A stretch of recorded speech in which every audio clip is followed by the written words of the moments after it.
There you go. Somehow. Thank you. Okay.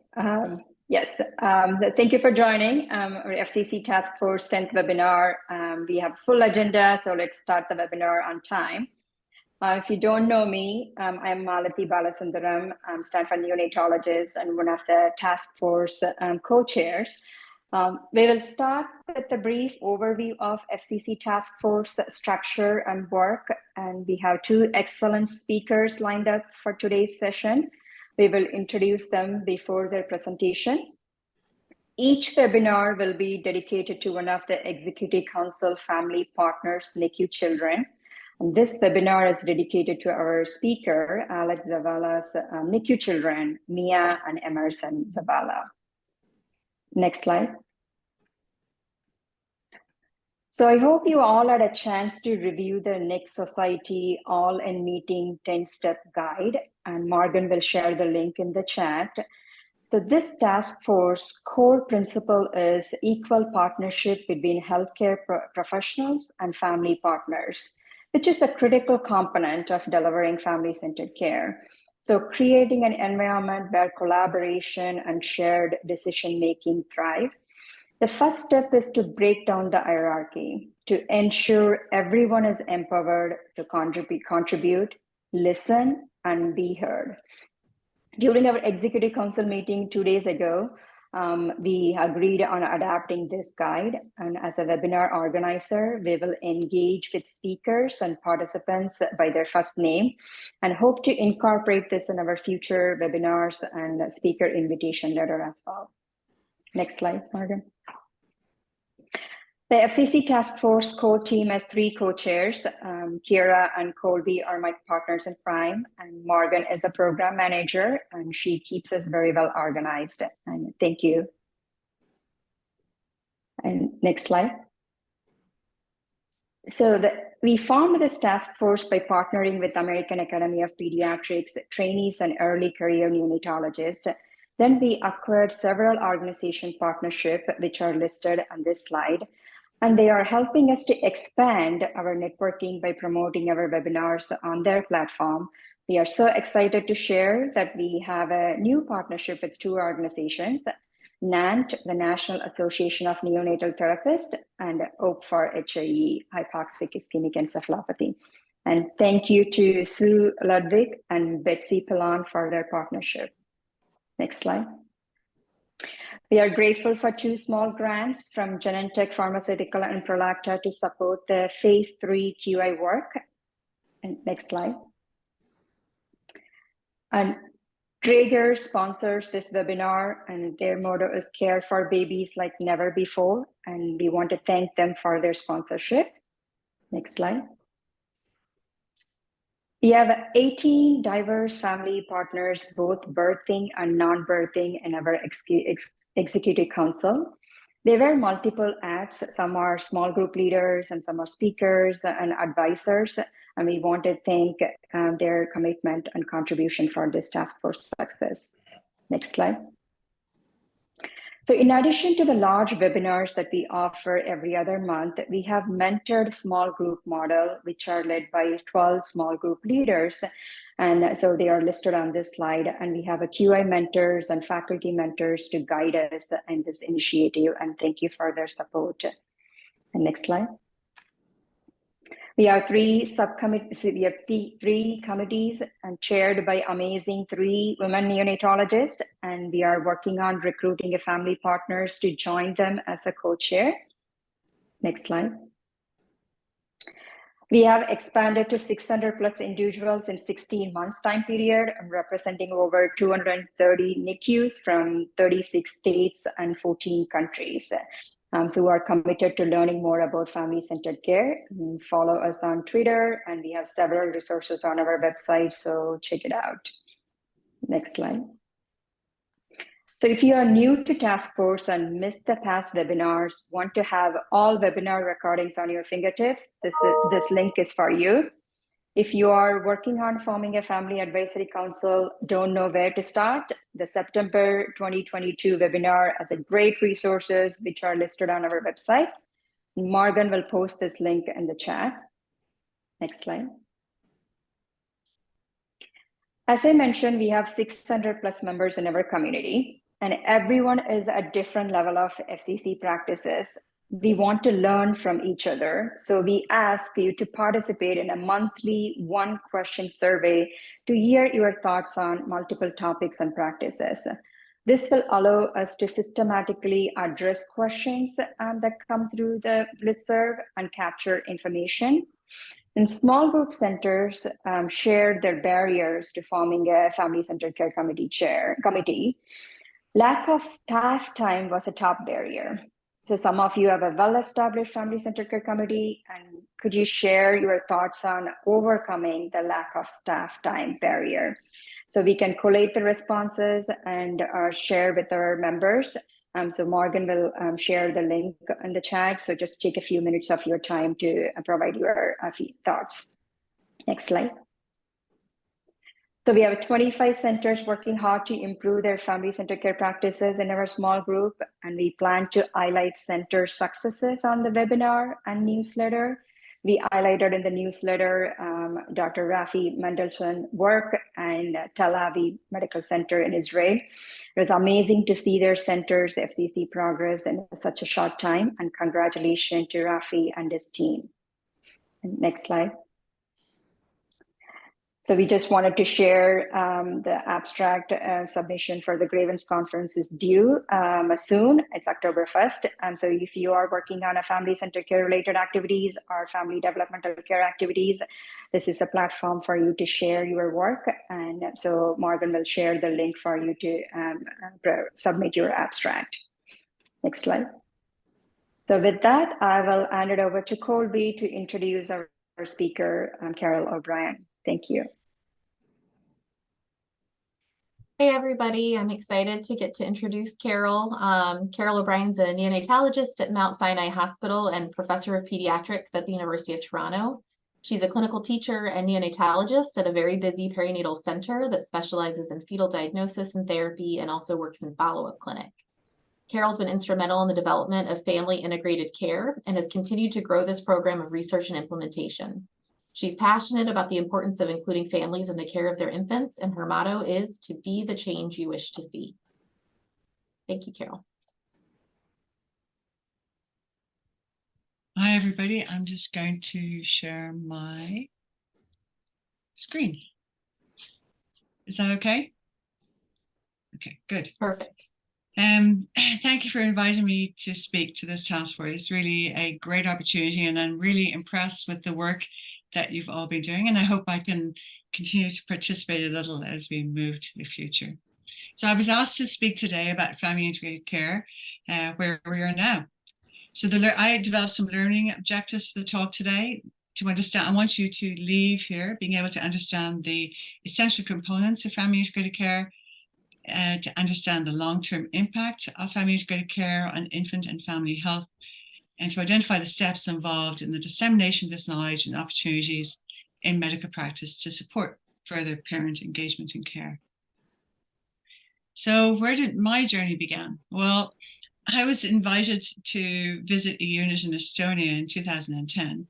And this was a unit where Adek Levine works. And my boss at the time had heard him speak at a conference and thought, yeah, you should go and see what's going on there. So Dr. Levin was really interesting. He believed that the everyday ward rounds in the NICU needed to focus not just on the infant, but also on the needs of the mothers. And that the mother's and infant's well-being, he always use his hands in this way. He said that the mother's and infant's well-being is completely connected. You cannot have one healthy without the other being healthy. And that was his motto. So I was in Estonia at the time. Actually, I was lucky to have both a parent and a nurse with me in Estonia to see this model in place. And when we came back from Estonia, our challenge was, how are we going to make this happen in Canada? Now, I know that in the States, people think Canada is a very sort of socialized country, and doing this sort of change of this type would be much easier in Canada than it is in the US, for example. But Estonia was a whole other world away. So to understand, when Dr. Levin brought this program into Estonia, he actually brought it in, first of all, when there was a shortage of nurses. And what parents did when their baby was born preterm is they would actually move into the hospital to take care of their baby. And they shared living accommodation. The hospital provided them food, but they shared living accommodation with other mothers. And the whole society supported this model of care. So it was expected when mothers gave birth that they would stay with their baby, no matter where their baby was. And that was just supported. Extended family moved in, or family even came back from abroad to help take care of the other children. It was just a complete cultural experience. And that was not the way it was in Canada. When I came back to Canada, the first thing when I suggested that we'd have parents come in and take care of their babies, I remember speaking to my mum, she said, well, isn't that the nurse's job? Like, basically, when the baby's in the hospital, isn't that the job of the nurse to take care of the baby? Why would I come in? Again, even though we have maternity leave in Canada, maternity leave did not start till the baby went home from hospital. It didn't start when the baby was born. So there were lots of barriers to implementing this sort of Estonia type of model in Canada. The other challenge was, and this is really interesting now you look back more than 10 years, is that our nurses felt really threatened when I came back and sort of said, I want to look at a care by parent model of care. Because they felt, oh my God, are we going to lose our jobs? Are you going to be replacing us with parents? Are there going to be a need for fewer nurses in the NICUs? How are we going to work with this? So it was challenging. And the only way we could make this happen was truly, and I think this is what Malathi is really encouraging, it was sitting at a round table with both parents and nurses to see how could we do better in our NICU in Canada at being able to integrate parents into the care of their baby in the unit. And that's where family integrated care was born.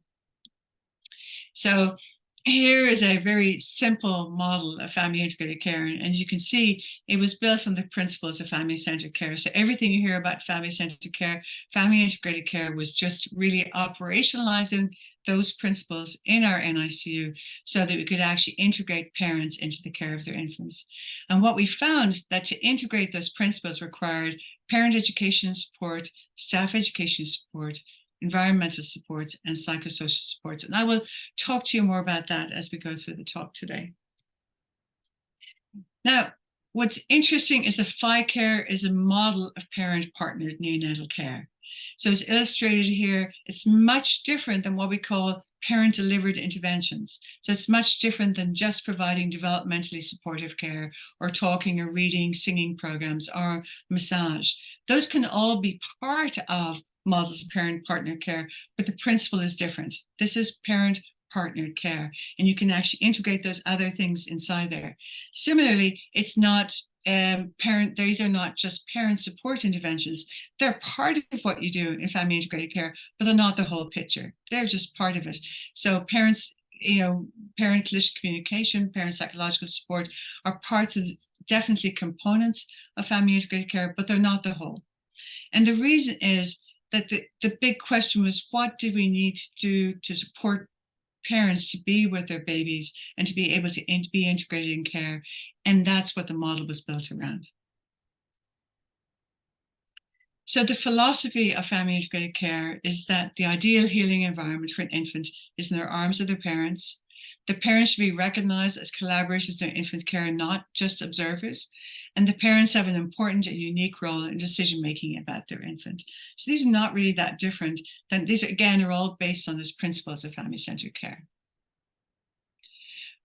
What is really unique about the NICU, and I know it's also in other parts of pediatrics, but I do think it's unique in the NICU, is that little developing brain is so rapidly developing in the NICU, and that we know that parent-infant interaction shapes the development of that brain.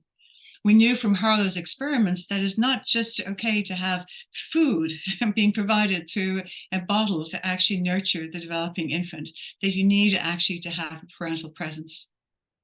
We also know that attuned parents are really the only people who can provide developmentally responsive care. And that needs to actually happen both in hospital and post-discharge. And that parents, as they go forward in life, it's actually parents who regulate the infant, particularly the infant's behavior. But parents cannot do this without your support. This was a mother, one of our first mums in family integrated care. And she sort of said, imagine going home without your baby. Imagine leaving your baby in the care of a nurse. Parents told us that they to be able to take care of their baby, they need to feel that they can trust the team. They need to feel that they have a structure, an education, and a role in the NICU. And the physical and emotional well-being of the family is the guiding principle, really, of family integrated care. As mentioned before, parents in the NICU experience many traumas specifically related to their presence in the NICU. And the source of that trauma can be, we talk about the unexpected early delivery or maternal disease, for example.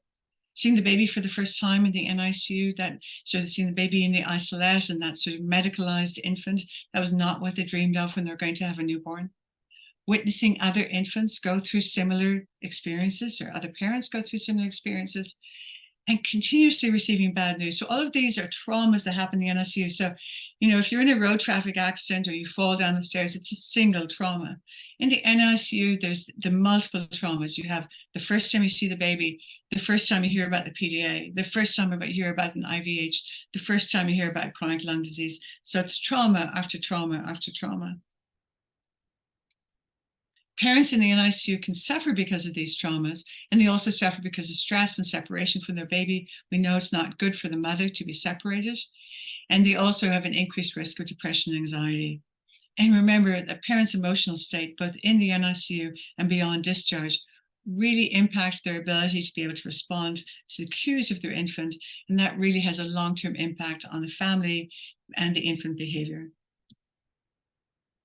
So what do we mean by parent education? What we really mean here is providing parents experience that enhance their partnership with the nurses in the NICU. So we actually developed a parent curriculum that can be delivered in small groups, can be delivered remotely now, can be delivered online or in person. There are advantages, and we can talk about that, to in-person education. The coaching by the bedside nurse, again, formalizing that coaching. Some nurses are really good coaches for parents and some not so much. So formalizing the coaching and having a curriculum for the coaching. A parent skill checklist, a parent chart. We don't have parents integrated into our electronic medical chart, but that would be something in the future that I would suggest should happen. Having parents present on rounds. Now, this was something that was sort of, I would say, was not planned as we were developing family integrated care, but was something that we found was really beneficial going forward. So we were actually trying to, again, develop a structure for parents in the NICU. And part of that structure was giving them things to do and how to become part of the team. And that's where it was felt by parents and staff that having parents actually be integrated into rounds and truly present on rounds would be important. What parents have told us since, it's really presenting on rounds, again, just like this committee, you're saying removing titles. Presenting on rounds is really removing titles real time in the NICU, where the parent voice is actually heard as an equal on rounds, and where they can contribute equally to that decision making. And of course, all of this is to support parent engagement in care. There's no point in all this education happening if the parents are not able to be with their baby and be engaged in care and grow in that role over time.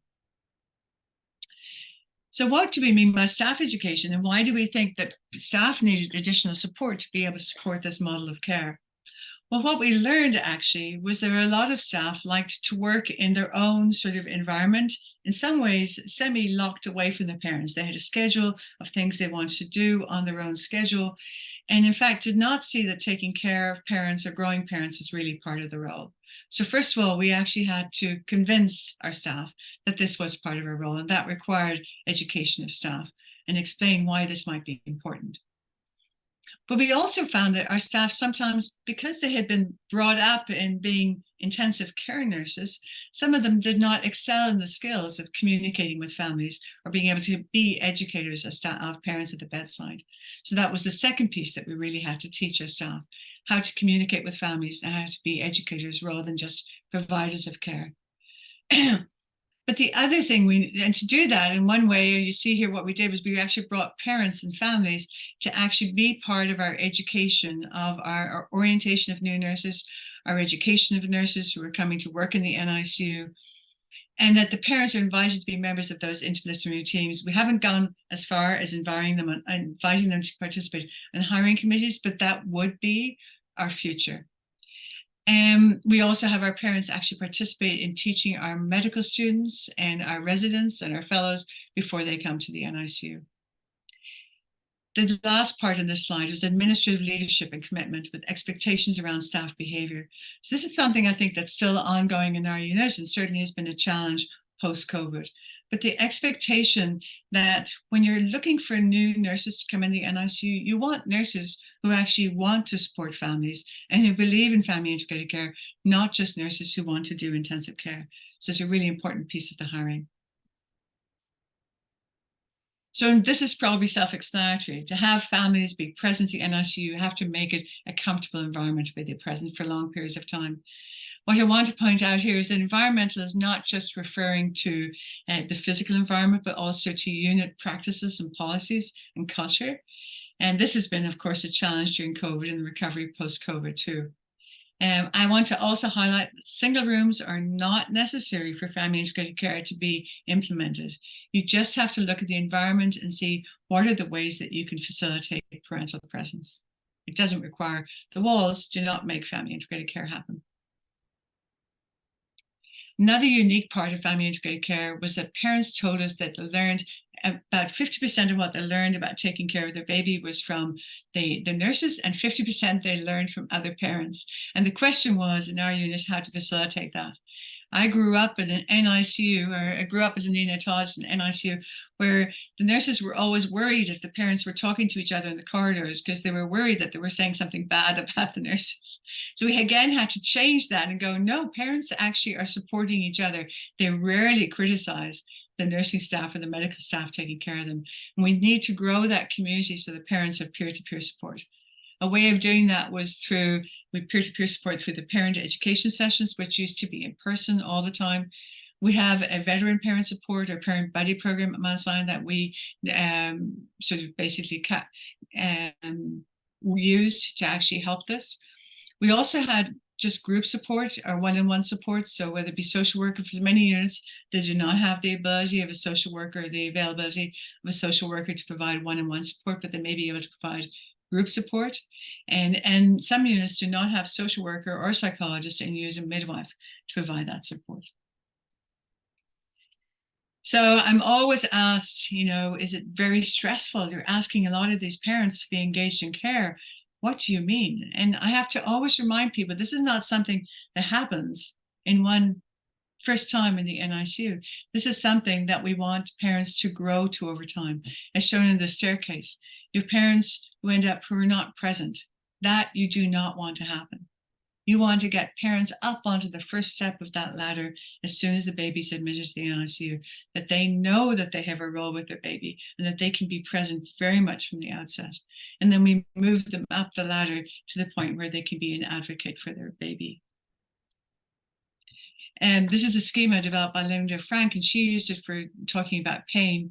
I think it's called the Swiss cheese diagram, but I could not draw it myself, so I always use Linda's.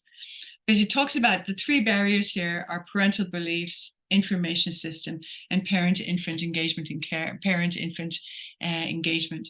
And you can see starting on the left, if a parent believes, if they have a strong sense of attachment from birth and they want to be involved, but they're blocked just by the door of the NICU or the shoulder of the staff or some words that are said, so they do not believe they have a role in the NICU, they will turn back. And it's really difficult to get them moving through those steps. So the first step is really to line up those holes, to let parents know that they do have a role, that they can continue to be attached to their baby, that they can capitalize on the attachment, and that they can grow over time and grow and gain confidence over time. So what have we showed about the impact of family integrated care? Well, we've shown that there's better growth in the NICU, more successful breastfeeding on discharge, earlier discharge home, better weight gain, earlier suck achievement, both in the UK and Canada, better self-regulation at 18 months corrected age, better infant motor development, and better infant growth with FICARE. We've also shown long-term at 18 months corrected age that the babies grow better and there's better infant development scores. And as mentioned before, when we studied babies who were in the original RCT of FICARE, who were less than 33 weeks gestation, we were able to show that the babies, toddlers who received FICARE were better regulated, as indicated by lower dysregulation scores. And parental stress was identified as a possible mediator of the impact of FICARE on child behavior. So what does that mean? Well, parents who've experienced FICARE in the NICU have less related stress and therefore are less stressed likely on discharge. And they, as I mentioned before, the most important factor that shapes infants' development or child's behavior is actually parent self-regulation. So parents regulate the infant. So if parents are less stressed and are more, they may actually be able to regulate the infant better on discharge. So FICARE basically supports the development of organized attachment between the parent and infant and supports more responsive parenting on discharge. So what about the impact of FICARE on parents? Well, here again, just to remind us that in the original FICARE RCT, we were able to show that total parental stress scores at enrollment at 21 days in this graph. And you can see there was a dramatic effect with just 3 weeks of FICARE at decreasing parental stress. And we've been able to show that that is sustained post-discharge. And we've measured that not just by survey, but also by looking at maternal hair cortisol levels. And what about the impact of FICARE on staff? Well, this was sort of a wordogram or whatever we call that staff of words when staff were asked to describe what they thought about FICARE. And basically they've told us that FICARE helps them develop a better relationship with families.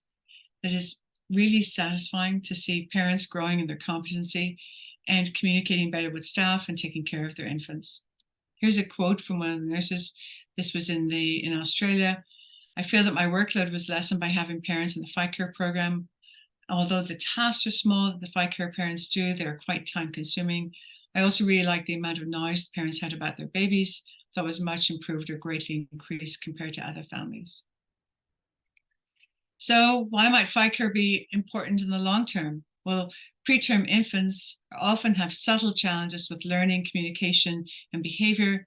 And the cause of these behavior problems, again, we know are multifactorial, including the effect of parent-infant interactions. And we know that even though we don't talk about it a lot, that these behavioral problems have a long-term impact to the family. So I think it's really important that we grow and teach our parents so that they can be better, have those parenting skills and be more attuned with their infants on discharge. So our movement in FICARE has grown from a tiny wave to a much larger wave. And the question is, how did that happen? And what's happening now? So just like Malathi is doing with this task force, what we did was after we finished our FICARE cluster randomized control trial, we did some knowledge translation or knowledge sharing so that the sites that were actually the control sites in the Family Integrated Care RCT were then trained to be FICARE sites, and they've gone on to implement FICARE. Parents had a huge impact in spreading FICARE across Canada. And as you know, the EFCNI and their call for zero separation is having a huge impact in Europe and internationally, again, and actually supporting family integrated care. So where are we now? Well, I didn't do this search today. This was a while back, but now the publications that use actually the term family integrated care have mushroomed dramatically in the last 5 years. There's been FICARE has been adapted to work for both level 2s in Canada and Alberta, and that work's been led by Dr. Karen Benzies. There's been adaptation of FICARE in China, and they're actually publishing a lot in the last 2 years. If you looked at Dr. Minyan Hay, adaptation and implementation of FICARE across Europe and Zambia. There's a Rise in Family project which is being led by Dr. Adelina Pelissier in Madrid. In the Netherlands, there's lots of work being done by Nicole van Venendaal and her group, which are also looking at implementing FICARE and couplet care actually in some of these hospitals in Amsterdam. And Shea and NICU, this is part of the work that's been done by Marshall Campbell-Yo in Halifax. It's also done a lot of work in implementing family integrated care. And this slide really just again summarizes what do we know about family integrated care so far. We know that it decreased mortality, decreased infection, increased breastfeeding, improved weight gain, decreased lower stress and anxiety, decreased length of stay, reduced hospitalization, improving self-regulation. In the UK, there's a neonatal critical care transformational review where they actually had families involved in trying to set the research agenda in the UK. And one of the things that was found to be really important in the UK is implementation of family integrated care. So in fact, the British Association of Perinatal Medicine have developed a framework of practice, which really includes family integrated care. And they've funded a team of FICARE coordinators across the UK to actually implement family integrated care in the UK NICUs. And of course, there's lots of research just being up the road or down the road from you, depending where you go. There's lots of work now coming from the US. Linda Frank leading her work in UCSF, there's 2 publications recently on the effect of maternal mental health and on infant weight gain and decreased infection. And Dr. Kubinka, who's also done work on implementing family integrated care. We've done some local work. Again, now we have a module for our residents and fellows around how to form relationships with the parents in the NICU. This is part of the orientation to the NICU, how better to communicate with families. And we again have engaged families in their education of our fellows. Here is an advertisement for our International Family Integrated Care Conference, which is actually happening this Saturday. I hope some of you are able to join. And there we will be sharing our new research and a lot of research on implementing and sustaining family integrated care. And basically sort of rather than trying to prove whether it's good or not good, really trying to sort of find ways of implementing it in more challenging environments and sustaining it despite all the challenges that come up over time. Here is a link to our website, familyintegratedcare.com. Please go there. There are lots of resources for people who do want to implement family integrated care. There are resources for parent and for staff education. A link to our Canadian Premature Baby Foundation, which has fantastic resources for parents. We actually don't have resources here for parents post-discharge. We leave that to the Canadian Premature Baby Foundation. We just have resources on this site for the education of parents while in the NICU. Well, change is not easy. And this is really goes on to just sustaining and implementing FICARE. I love this slide. You know, here's the caterpillar going, I don't want to change. I don't want to be a butterfly. It's really hard to be a butterfly from our nursing staff. It's also sometimes hard for our parents. You know, I remember when I first approached a family to be in family integrated care, they looked at me. This was a mum post C-section when we were doing the original pilot study. And she was on bed with the C-section scar. And I explained to her what family integrated care was all about. And she looked at me and said, "You want me to be a parent? Like, really, how can I be a parent? My baby's in intensive care." And I'm going, "You are a parent. What was it that we said to you that made you feel that you weren't a parent?" So it is really important to get the buy-in of not just the staff in your unit, but also actually the parents, and to find out what this means to them in your context, in your unit, what that would look like. And this is a diagram illustrating one of the frameworks for implementation science. And I think it's really important to consider using a framework like this when you're thinking about implementing FICARE. For example, a lot of the work that I've presented to you today really is about the characteristics of the intervention. What is FICARE? What are the essential pieces of FICARE? What is the relative advantage, adaptability, trialability, all that work. However, the questions about the outer setting, the inner setting, and the characteristics of the individuals in your unit is what really affects your own local implementation. We have a challenge, as I mentioned before, changing the knowledge and beliefs of staff. So really our staff were generally not trained to be parent supporters or educators. So you really have to change that to provide them with those resources so they can do that really well. Changing the definition of good practice. It's not good enough just to be good at putting in IVs or putting in PICC lines as an NICU nurse. You also have to be good at being able to talk to parents and support them through this difficult time. and the implementation climate. I mean, obviously doing this sort of work during COVID was really challenging. Doing it post-COVID is also challenging in our environment because we have staff shortages and all sorts of other pressures on the system. But so you really have to look at when is the right time to implement a change like this, and yet not holding back too long. There's never an ideal time. So if this is important enough, if you believe, going back to that diagram, you believe that I've convinced you the intervention is important, we need to find a way of implementing. Of course, there are barriers to parental presence. The barriers to parental presence exist everywhere in the world, so not just in the US, but it is really important to look at health system barriers. It is look at the institutional policies and procedures and your own environment. And of course, you also want to look at barriers such as, I know, the issue around maternity leave. In our environment, it was not just maternity leave, but also we needed to look at being able to get leave for the parents when their baby was in the NICU. And we did get what we call critical illness leave to enable parental presence when the babies are in the NICU. But we really need a political advocacy to move down some of these barriers in our NICUs. And of course, there are social determinants of health. There are the conditions in which people are born, grow, and work, of health disparities that apply, and this applies within the NICU as well as outside. And it's very important when it comes to encouraging parental presence in the NICU. Hospital stay of a preterm infant, parents may really incur transportation costs, parking costs, childcare costs, even putting them under more financial strain, no matter what environment they're in. So we work with our social workers, and our social workers play a key role in enabling families to access whatever resources they can to enable their prolonged presence in the NICU and in their transition to home. And I think that some of these issues could also be looked at even antenatally before the babies are born, so that it's not just those, so particularly the high-risk pregnancies, there could be some consideration of what do we need to set up for this family before the baby actually delivers.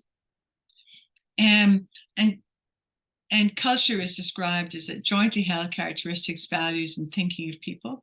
And I think particular attention needs to be given to how care is provided at the bedside and how we keep parents away. Is our body language keeping parents away, turning our shoulders, the language that we use, our words? How do we refer to parents in the unit? Are we still referring to them as visitors rather than as parents who are care providers? Our hierarchy, again, are parents, asking to talk to their baby, asking to touch their baby?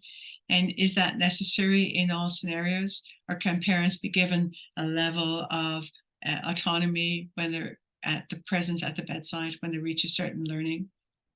But to change our culture, one really needs to put the patient at the center of the proposed change, begin with small scale initiatives, and then convert data into a shared intelligence with our staff and focus on that collaboration with parents to make this change happen.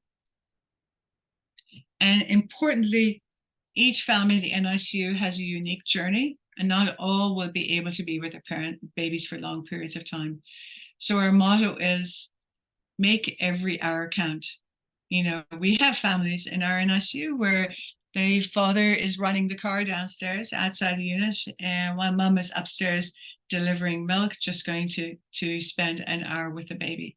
And the question is, how do we make that hour count? Can we facilitate a hold in that time? Can you facilitate at least some sort of a cuddle during that hour? But it's really about inviting parents to participate, not forcing them, of course. We never want to force parents to participate. You do want to make it the best possible so they can participate, though. Being prepared to ask and listen to parents, to ask them what's going on and how can you work with them to make this visit happen. Allowing some negotiation of role at the bedside. As mentioned before, not all parents will be ready to climb up in that ladder. But facilitating parent-infant attachment is really important, even if the parents are only able to be there for a short time.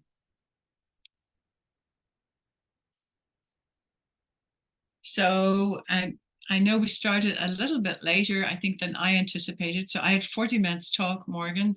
Do I still have a few more minutes, or should I try and wrap it up? I can continue. You have a few more minutes, Carol. That's fine. Thank you. Thank you. So again, just going back to how to implement FICARE. And these are the guiding concept. creating a FICARE steering committee. I think actually, Malathi, you were talking about family-centered care committee unit and how do you, so I think that's an essential part to trying to implement this kind of change.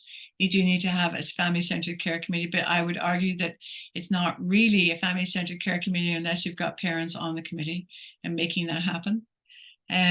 Planning, you need to do a current state assessment. What are you doing well? Every unit is doing something well. Every unit has some parts of those puzzles, but it's trying to bring it together to make it into a more comprehensive, and also then the engagement of staff and families.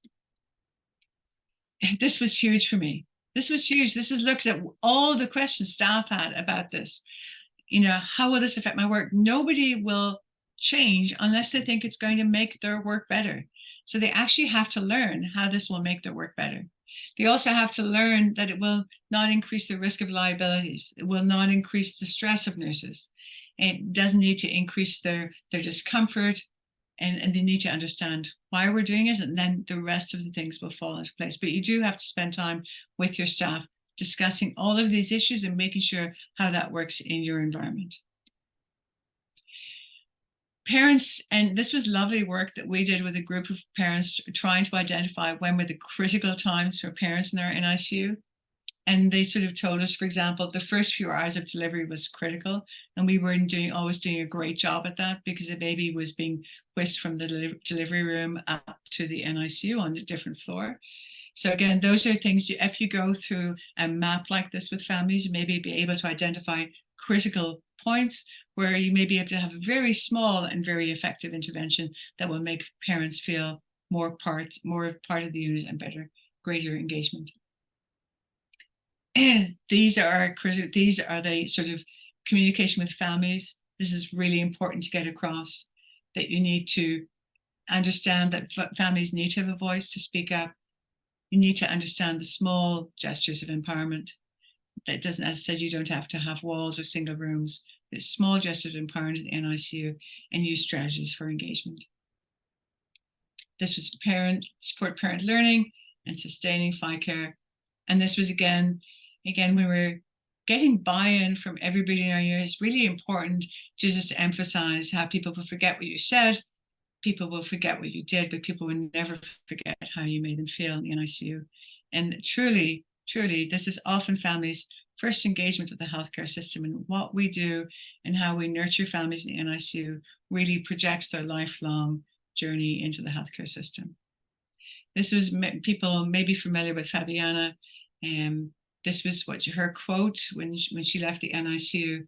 "To the dark, I could be Gabriel's mum. I was taught, touch, the feeling, the interaction, how that all became Gabriel's best medicine." Parents are our baby's best medicine, and we need to find a way of supporting them to be the best they can be. So thank you. Thank you, Carol. Excuse me, that was a wonderful talk. And I will let you know the chat has been just exploding with all sorts of great thoughts and questions. Some of them you've kind of addressed throughout the course of the talk. I've been trying to categorize them, but there's a couple I think that we probably have about 5 to 7 minutes that we can focus on a few of those questions. One of them that came up several times was whether any of this work is being planned to incorporate later gestational age babies than 33 weeks, so late preterm and term or diagnosis specific babies, since they have a very unique experience and traumas in the NICU as well. Yeah, and that's a great question, Colby. Our last publication was actually on taking care of both sick preterm and term infants. And we chose a group, we actually looked at babies with esophageal atresia as our term group. It was just some pilot work to actually ensure that it could be implemented with that group. And I've also worked with a group looking at with congenital diaphragmatic hernia in the UK, who've actually done some implementation with parents of infants with congenital diaphragmatic hernia who have complex care needs, both in hospital and post-discharge. You know, so definitely this is very implementable with that group. When you were doing research with this group, and it all depends on who my audience is, if you're trying to think about what is the outcome that you're going to look at with these term infants with complex congenital abnormalities or complex needs, for example, you could not use weight gain as an outcome, or you could not use chronic lung disease as an outcome. You have to pick different types of outcomes when you're doing research with that group. So that's what was more challenging. And so the outcome that was going to be most important was going to be parental stress and some of the outcomes, and perhaps infant behavior. I think so that's where we're moving towards with this group. So the question is, do we focus on trying to do research and prove that this improves the outcome of this population of infants? Or do we move ahead and talk about implementation for these infants? Some of the patients, I believe, in Linda's study were term infants with complex needs, as well as said some of our pilot work in Toronto. And we are moving ahead with the Hospital for Sick Children, which is our complex care hospital, to look at implementation in that unit. So yeah, great question. I think lots of opportunity there. A couple of the other things in the chat were focused on education and kind of this parent curriculum that you've described so eloquently for us, with some questions about how to fill the gaps prenatally and post-discharge, and then also how to empower parents in education. And I think of that almost as that ladder you showed, that I think was such a great visual of parent presence is one thing that many of us focus on, but we maybe don't make that step to the engagement piece after they're present. That's a really important thing. I think it really, going back to that slide, that was a parent quote about the parents needed a structure, that they actually, for parents to be able, it's for all of us who've had regular newborns or prem newborns, that time after giving birth, it's really chaotic. Psychologically, it seems like a chaotic time. It's really, really hard for you to organize yourself. I think if your learning was left to yourself, you have all those books, you have all those handouts you've been given, and I don't know when you looked at them, but I think I probably looked at them 6 months later. So if you're going to facilitate parental learning, I think you have to really provide it to them where they need it, in small bites at the time they need it. And, I know that some of the fantastic work that Linda's group did with the app was that it does that, but people get app burnout really quickly and don't go to the app when they probably should.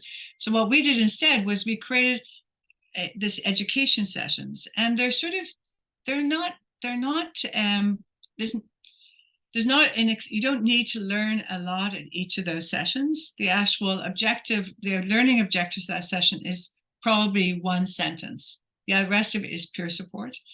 But it's delivered in small bites, and they're delivered in a way that's responsive. So if they're facilitated education sessions rather than an app, you have parents who are at different levels of learning at the time, who can actually help each other with learning. So I found it really good within a half an hour or 20 minutes, and it could be with a cup of coffee, it could be sitting down eating a sandwich.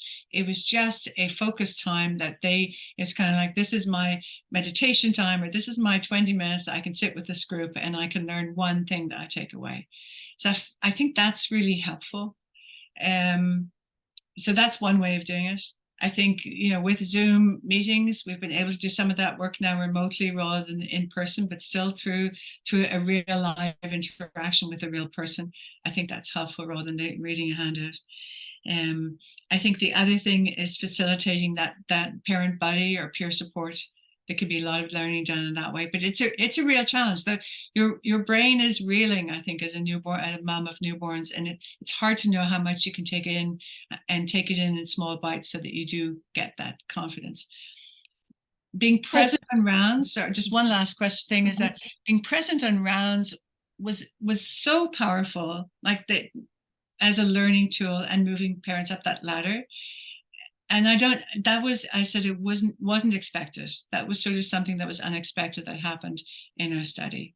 And I think part of it was that there was learning that happens. It's like when you've got residents around, there's a lot of learning that happens right there and then about understanding, contextualizing their baby's care immediately, seeing people that they can talk to after rounds, and understanding that they can reach out and there's no bad questions to ask. So those are maybe that's how it happened. That's wonderful. Thank you so much, Carol. We may have further questions that we send to you after the webinar, but I think people have been really touched by your presentation today. I'm going to transition over to Morgan so that we can hear our next speaker. But thank you again, Carol. Not at all. Yes. Thanks so much, Carol. If you could stop screen sharing, I'll go ahead and introduce Alex. I'm just going to do that. Thank you so much. Thanks. Okay. Oh. So Kira Sells and I gave a questionnaire to each of the family partners on our executive council. And here are some of the answers from Alex's questionnaire. I'll go ahead and chat a link to the Google Doc containing his answers into the chat so that anybody who wants to take some extra time to read his responses can do so. Alex in 2018 founded the NICU Dad, an online platform aimed at providing support and resources to other NICU dads going through the same experience. As part of his commitment to supporting NICU dads, Alex hosts the NICU Dad podcast, where he interviews experts and shares stories of resilience and hope from other NICU dads. He's also a Vaughan family advisor and serves as the chair of the Dell's Children's Ascension NICU Network, PFAC. Alex is a member of the Dell Children's Medical Center NICU Quality Improvement Team and the Dell Children's Medical Center PFAC.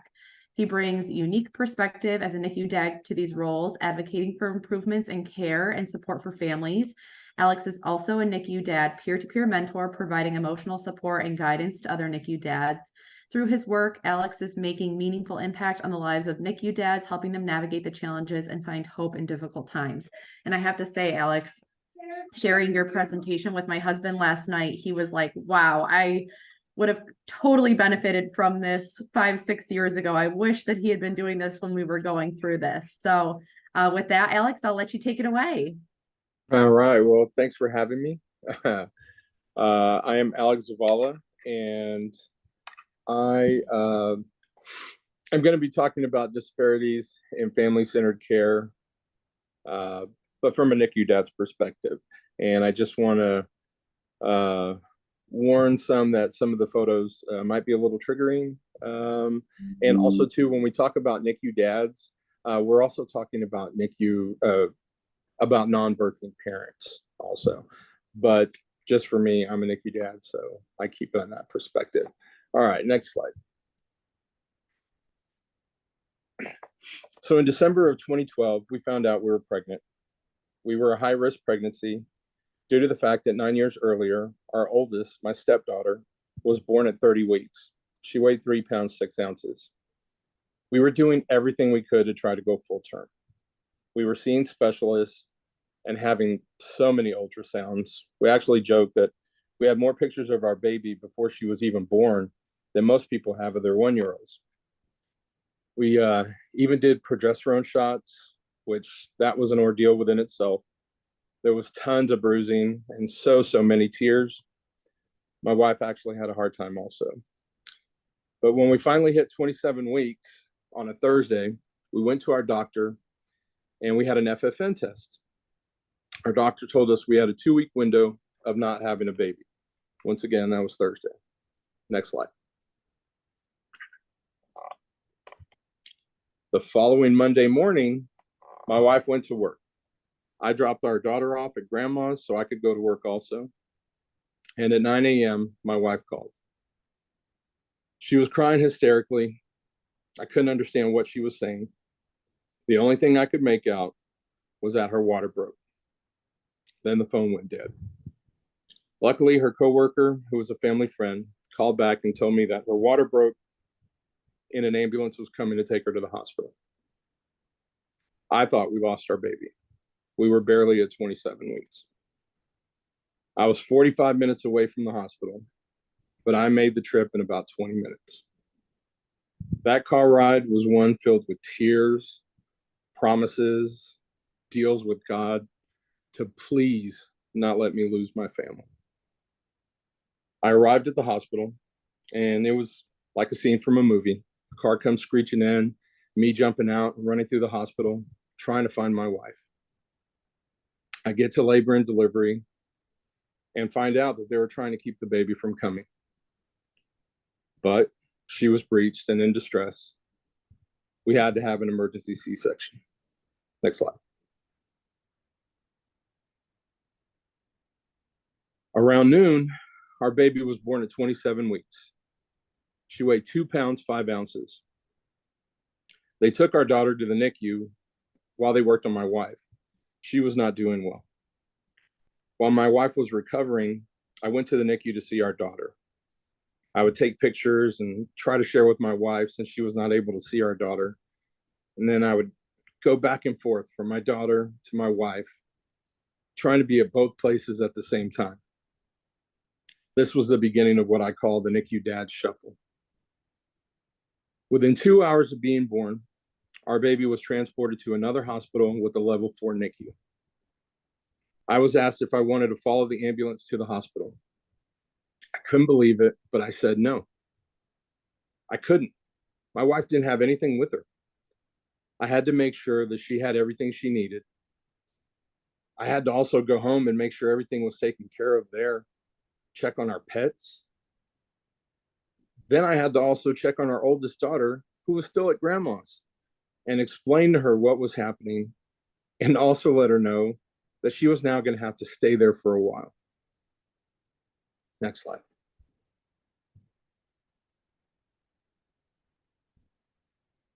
Once that was taken care of, I finally arrived at the hospital later that evening. I had never been to this hospital before. I had no clue of where to go. The social worker had given us some information at the other hospital, but with all the information that was coming at me, it was like drinking from a fire hose. Once I finally found the hidden NICU around 7 p.m., and this NICU was really hidden.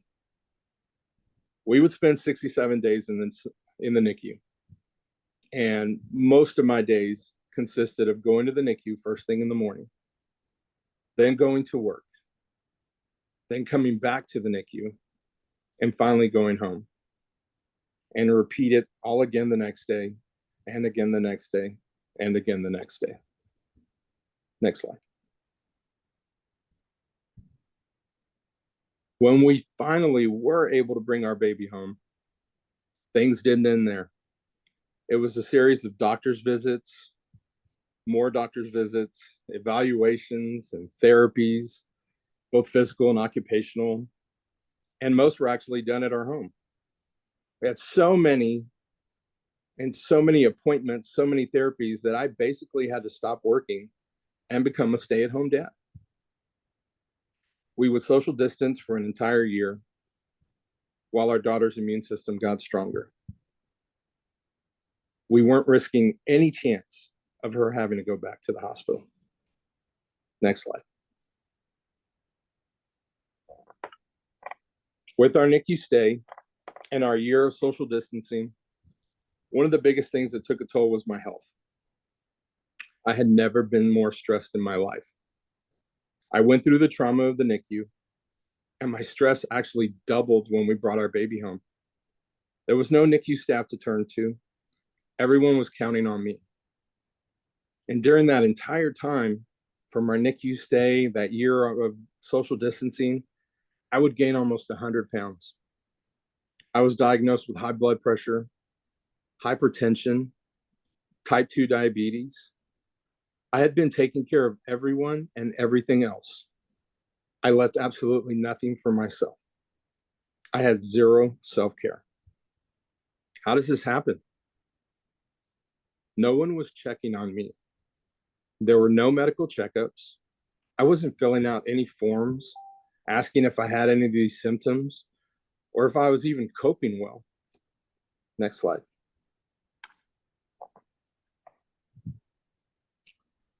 For dads or non-birthing parents, this exclusion or neglect is all too common, and it's a huge disparity in family-centered care. We are conditioned to just sit in the corner. It starts in these early doctor's visits. We are never spoken to or even asked any questions. Many times it feels like you were just the driver that brought mom to the visit. I've spoken to dads that have actually shared to me that they were at a doctor's visit and the doctor asked mom about her family medical history. While she's answering, he started thinking about his so he could be ready when they asked him. They never asked him. There's also a system that doesn't look at things from a dad or a non-birthing parent perspective. An example of this is when I arrived at that hospital at the NICU for the first time, I was all alone trying to figure out just where the entrance for the hospital was. Searching for a NICU, NICUs are usually hidden away, all while I was carrying the trauma from the scariest day of my life. There are so many options that could have been made, so my arrival would have been so much easier had someone just put themselves in my shoes. There's also no data that correctly measures the trauma that we suffer or what our mental health looks like during a NICU stay. Why is that? Because no one is asking. No one is checking. There is no chart for you, so there's no care. Next slide. So what are the results of these disparities? What does it cause a parent to do? This causes dads to withdraw. I should just sit here and be quiet. It causes dads to hesitate to participate. Again, I should just sit here and be quiet. An example of this is kangaroo care, skin to skin. Dads are thinking, this is for mom. It's more important that she have the skin to skin. I should just sit here and be quiet. It also causes a lack of trust. How much trust can I put in a system that neglects me? Which in turn causes more trauma. You are in one of the most stressful times of your life, and you are carrying around more trauma than anyone can imagine, and you are doing it alone. There's no one to talk to or to turn to. Next slide. Maybe if we define the roles or take a look at the responsibilities that these parents are dealing with on a daily basis and the weight that they are carrying, maybe then we can see that they might be more important and more valuable than how the system views and treats them. You're a husband. You're taking care of your wife. I had to make sure my wife had everything she needed. You're a parent. You're taking care of all of your kids, both in the NICU and out. Our oldest was 9 years old when we were in the NICU, and I had to figure out how to make the hospital fun. She didn't want to be there, but she had to. We explored every inch of that hospital, even some places we probably shouldn't have been. You're also an employee, and so you still have to take care of work. You're a homeowner. You still have to take care of things at home if something breaks. For us, like so many NICU families, we actually moved during our NICU stay, which, I mean, talk about added stress. You're a facilitator of information. I was getting information in the NICU and had to relay it to my wife, who was at a completely different hospital. You're a nurse, a therapist. My wife had a C-section, and I had to help her in the days after to help her heal correctly. I had to dress her wounds. I had to help make sure that her mental health was okay. As a spouse, we're the ones that have to look for the symptoms of postpartum. You're also a driver, delivery guy. My wife couldn't drive for weeks while she healed. I had to drive her to the NICU, doctor's appointments. I had to also go pick up groceries, medications, and all other necessities. Anything that we needed, there was only one person that could get it, and that was me. And these are the responsibilities that are every day in the NICU for these parents.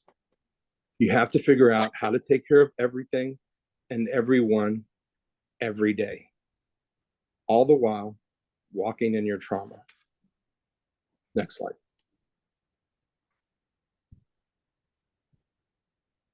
So what are some solutions? Change the stereotypes, change the culture. Dads are no longer smoking cigars in the lobby while their babies are being born. They are in the delivery room. There are now more than ever more stay-at-home dads. Dads are now involved. We also need to create awareness. How are we just now having a conversation about dads and non-birthing parents? How many presentations have you yourself seen on this topic? We have to get this on more platforms and get the discussions out there and had. We also have to promote inclusion. Just being in the room is not inclusion. Ask dads if they want to be included. Ask dads if they want to help. I can't tell you how many dads have told me that they just sit there waiting for their turn to help in the care of their baby. They sit there and they watch and learn, just getting ready for that moment, and they were never asked. Family-centered care should include the whole family. Next slide.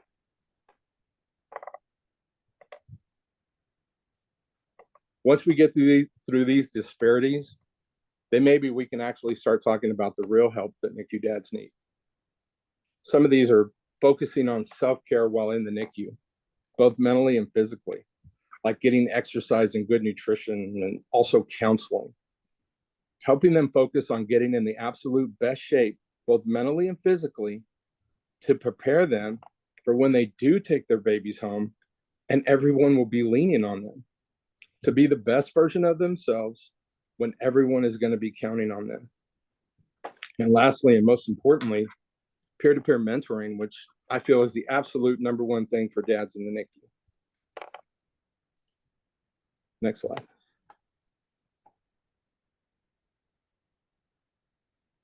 I was fortunate to have a NICU staff that actually promoted inclusion. They forced me to get in there and participate.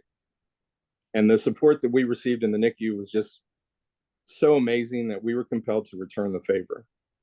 It helped me find my voice and start my NICU Dad journey. I started the NICU Dad and the NICU Dad podcast, and now I work with so many incredible individuals and organizations. I, along with my family, we're ambassador families for organizations like March of Dimes, Ronald McDonald House, and it is a small fraction of what we feel we received when we were in the NICU. Next slide. And this is my why.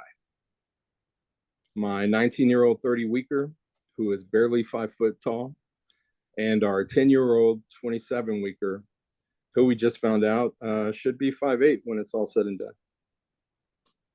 And that's my presentation.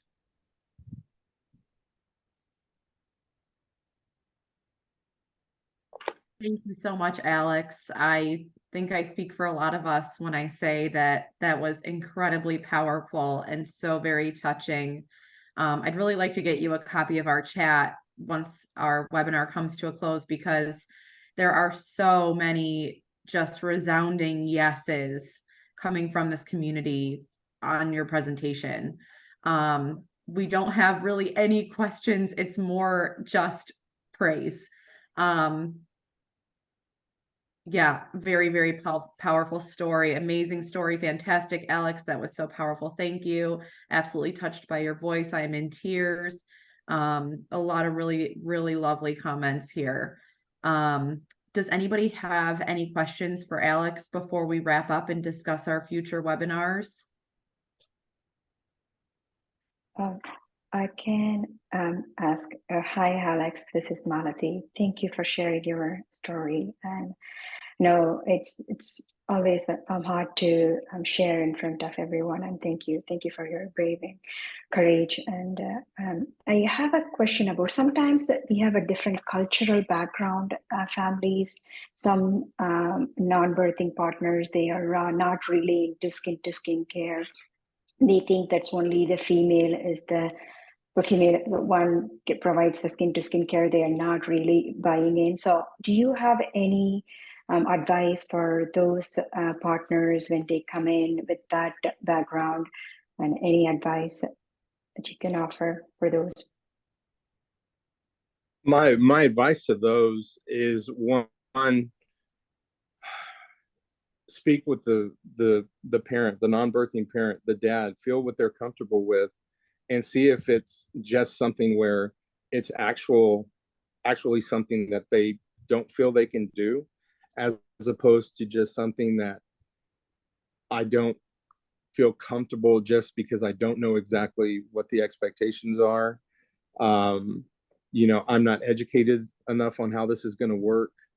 And if it's a matter of just getting that parent out of their comfort zone to get involved in those situations.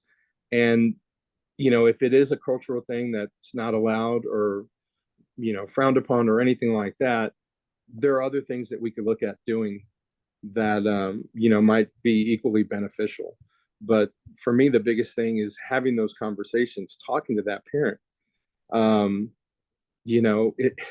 We don't want to say 50-50, but, as the mothers are talked to, these non-birthing parents and fathers need to have the same discussions.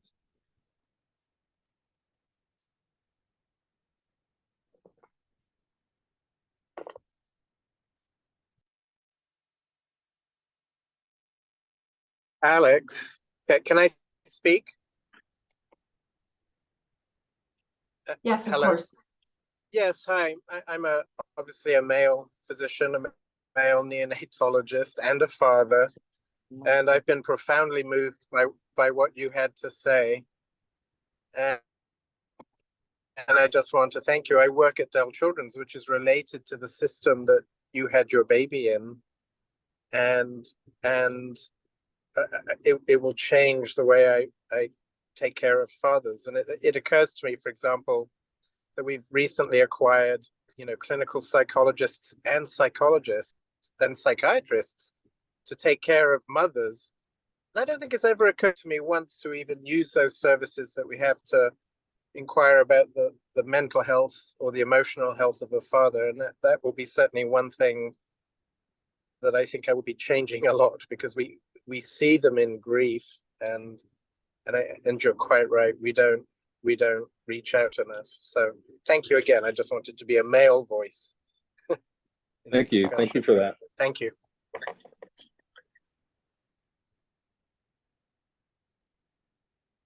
I saw Antoinette and Steph asked a question for you, Alex, in the chat. They asked, what was the most powerful thing that was said or done that helped you find your voice? Ooh, I think for me was getting over my fear of, I'm kind of a big guy, and our baby was so tiny, and I didn't want to touch her. I was so afraid of going, and just, she was so tiny and I'm so big, and I was just so scared of touching her. And the NICU staff just, no, get in here, you're going to be fine. And that really kind of started it for me. It allowed me to get comfortable. It allowed me to get involved. And, my wife and I made it a point to be at rounds, and we were very, very involved. And I feel like once that wheel gets rolling, a lot of times it doesn't stop, and it keeps going. And the more involved we were in the NICU, it's kind of funny, but the more involved we became with the NICU after we left. And so I think those early steps made the huge difference. The inclusion.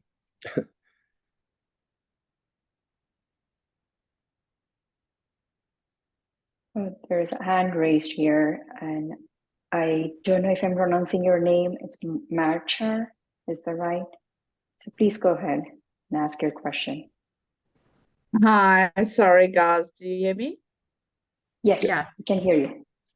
Hi, hi Alex. So thank you so much all the way from South Africa. Just to give some perspective, I'm a single mother that went through it. So I just actually want to applaud you, because being a single mother in that setting, I actually never thought of what impact it would have on the father. And now it actually makes sense when I left my son in the NICU and walked out and saw the father's faces, and I could never add up what was their deal. So you really, really put that into a wonderful perspective for me. So thank you so much. And yeah, all the love from South Africa. Thank you so much. And I'm hearing some of the same stuff, is that everybody sees dads in the NICUs. And what I really want folks to understand is the amount of trauma that those fathers are in, and they're in that fight or flight. And usually when we're in the NICU, we can't even deal with anything like that. We're just like robots during that time. And we carry that trauma. Then we bring our baby home. And rather than a release of the stress or anything, because now we're out of the NICU, there's an escalation of that stress. It actually doubles because now everybody is relying on us. Everyone is counting on us. There's no NICU staff. And if you bring home a medically fragile child, the stresses are even more. And so we see that just climb and carry. And I actually now look for post NICU support for dads because it never releases. And sometimes we're talking years of carrying it around and dealing with the trauma that we have. So sometimes you'll see a dad where they might not be involved or reacting to things. And I always want folks to understand the amount of trauma that that person is dealing with.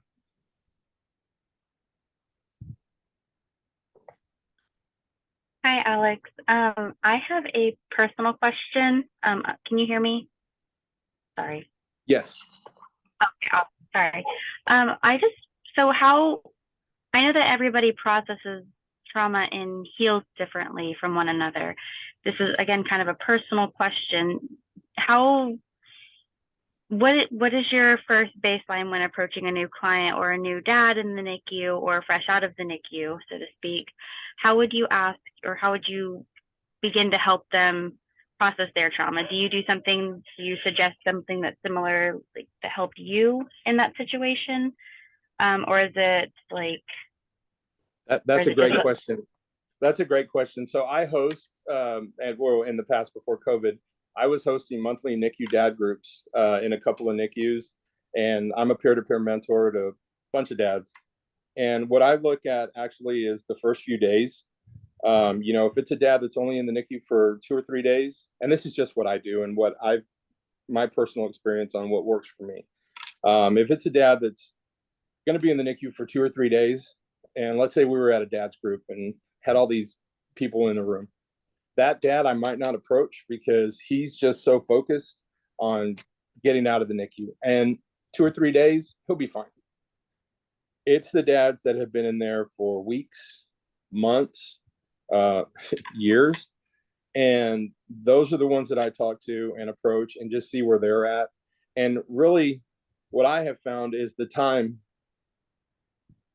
that wherever the amount of hours that you spend in the NICU determines where you are in your trauma and where you are also of receiving care. If we're talking about a severely fragile baby and, we're in 3 weeks, that dad is in some deep trauma and might not be ready to receive care. And so I try to keep it as light as possible. But the other thing that I see is that NICU dads are more receptive to other NICU dads. And that's where I feel that the peer-to-peer mentoring comes in. As males, you have cultural things that come into play. There's a male machismo. I'm Hispanic. There's a thing there. We're not supposed to cry. We're not supposed to talk about our feelings. So you have those barriers that are also there. And, a dad might not open up just to just anyone. And most likely in those situations, they're probably not going to. But that's where I see that the peer-to-peer mentoring comes into place, because for me, once they understand that I am also a peer and went through the same thing, they tend to open up more. Thank you so much for sharing. It's very insightful, actually. Thank you. Thank you. Anyone has any other questions? Yeah, and if anybody ever has a hard case of a dad or anything, like I said, just reach out to me, shoot me an email. I'm more than happy to mentor or, talk to anyone, or if you have questions on dad groups or anything like that, just reach out. That's what I'm here for. Thank you so much, Alex. Unbelievable. I mean, I think we're all feeling that our hearts have been touched. Thank you. Please stay tuned for our upcoming webinars. We have the next is November 9th. It's a Thursday, and we'll be hearing from Annie. How do I pronounce her last name? Janvier. She's a medical doctor and PhD, and her presentation is on helping parents cope in the NICU. And then we also are going to be hearing from Karel O'Brien's colleague, Linda Frank, on Next Level Family-Centered Care, how FI Care can benefit U.S. NICUs. Feel free to scan the QR code. We can get you the Zoom invitation for that one. Please share this widely with your colleagues and in your network. The more we have in attendance, the more we can have, incredible conversations like the ones that we had today. And then stay tuned. Also, we have a pretty robust first half of the year webinar scheduled for next year for 2024. So we're really looking forward to rolling those out to you as well.